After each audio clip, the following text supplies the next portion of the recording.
So what we're going to do now is show you how to mount a specimen into one of these brass holders. And we mount specimens in these brass holders for several different tests, one of them being the wear test. So what we do is we start off by stabilizing the specimen inside of the brass holder with a little piece of red rope wax.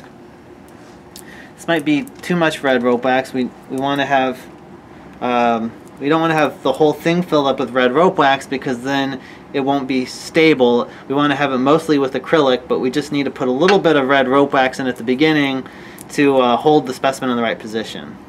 So the shape I like to make with the red rope wax is something that looks like this. It's a big cone on top and then kind of a fat bottom, kind of a wide bottom over here. And so I put it in with the big part of the cone sticking up, and then I'll put my specimen on top, and kind of what I want is for my specimen to be flat with this top surface here in the middle of the holder.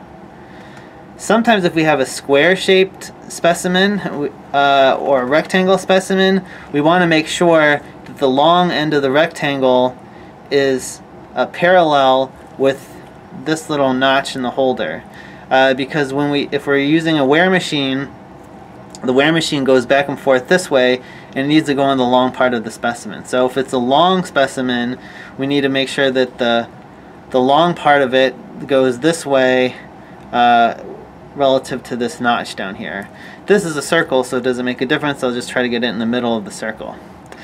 So I'm going to press down the top of the specimen until we want it to be just a little bit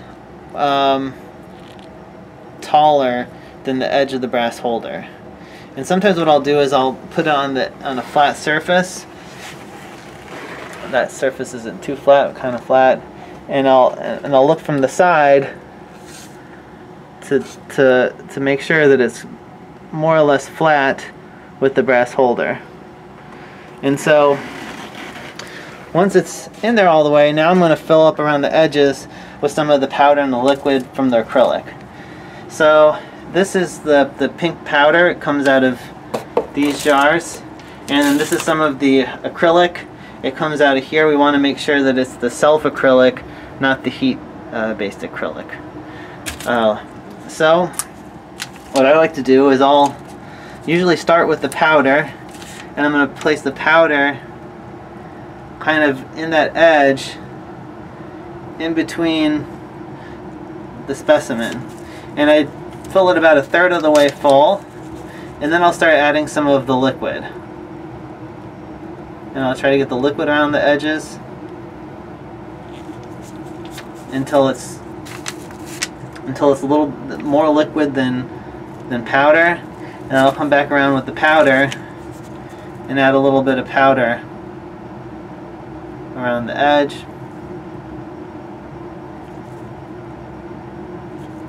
It's getting stuck. If it gets stuck, sometimes we need we got little needles or something I need to get it unstuck with.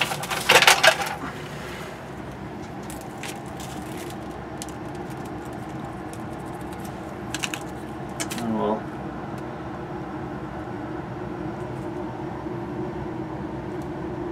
put more of the powder around the edges.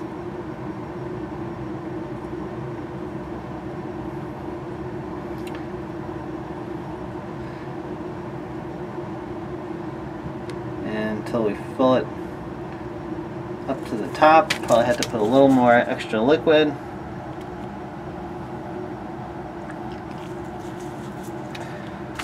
And now I'll usually check. We got some of the acrylic on top of the specimen, and I'll usually try to find something I can scrape the extra acrylic off with. So an instrument, or I'm just using my finger so that we don't have any of that acrylic sitting on top of our specimen. And most of the specimens, what we're going to do is we're going to end up polishing them. So if there's a little bit of acrylic on the top, it's okay. But some specimens, we're not going to polish them. And those specimens, we have to make sure we don't get any acrylic on the top. And one of the tricks to do that is we can put some Scotch tape on top of the specimen before we mount it, and then we let it set, and then when we're done we'll take the Scotch tape off of it. But for this specimen I'm going to pretend like we're going to polish it later. So what we'll do is now we'll just let it sit here, and it usually takes somewhere around 10 minutes for that to set up, and then it's ready to move on to the next step.